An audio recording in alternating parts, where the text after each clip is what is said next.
சேலம் மாவட்டம் சூரமங்கலம் அருகே எலக்ட்ரானிக் உதிரி பொருட்கள் தயாரிக்கும் தொழிற்சாலையை திடீரென மூடியதால் தொழிலாளர்கள் எதிர்ப்பு தெரிவித்து 10 மணி நேரத்திற்கும் மேலாக போராட்டத்தில் ஈடுபட்டுள்ளனர். கூடுதல் விவரங்களை செய்தியாளர் சிலம்பரசன் வழங்க கேட்கலாம். வணக்கம் சிலம்பரசன், விவரங்கள். வணக்கம். சேலம் மாவட்டம் சூரமங்கலம் அருகே உள்ள புதுரோடு பகுதியில் செயல்பட்டு வந்த தனியார் எலக்ட்ரானிக் உதிரிப்பாகம் தயாரிக்கும் தொழிற்சாலையை திடீரென மூடியதால் அப்பகுதி தொழிலாளர்கள் இன்று காலை முதல் குறிப்பாக சுமார் 9 மணி முதல் தற்போது வரை சுமார் 10 மணி நேரம் அந்த தகவல் தொழில்நுட்ப டவர் மீது மேலே ஏறி போராட்டத்தில் ஈடுபட்டு வருகின்றனர்.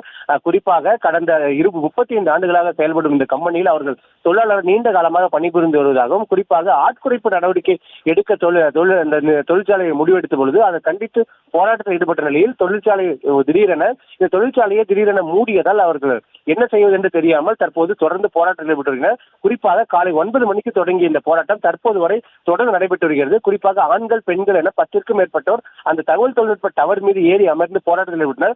தற்சமயம் தனலட்சுமி என்ற பெண் டவரில் இருந்து தற்போது மயங்கி கீழே விழுந்ததால் அவர்கள் தற்போது சேலம் அரசு மருத்துவமனைக்கு 108 ஆம்புலன்ஸ் மூலம் அழைத்து சென்றுள்ளனர். தொடர்ந்து இவர்களுக்கான நீதி கிடைக்கும் வரை தொடர்ந்து போராட்டத்தில் ஈடுபடுவதாக அவர்கள் தெரிவித்துள்ளனர். தற்போது அவர்கள் இந்த 10 மணி நேரமாக தொடர்ந்த போராட்டத்தை தற்போது மெழுகுபடுத்தி ஏந்தி அவருடைய கோரிக்கைகள் மற்றும் கோஷங்களையும் எழுப்பி தற்போது போராட்டத்தில் ஈடுபட்டு வருகின்றனர்.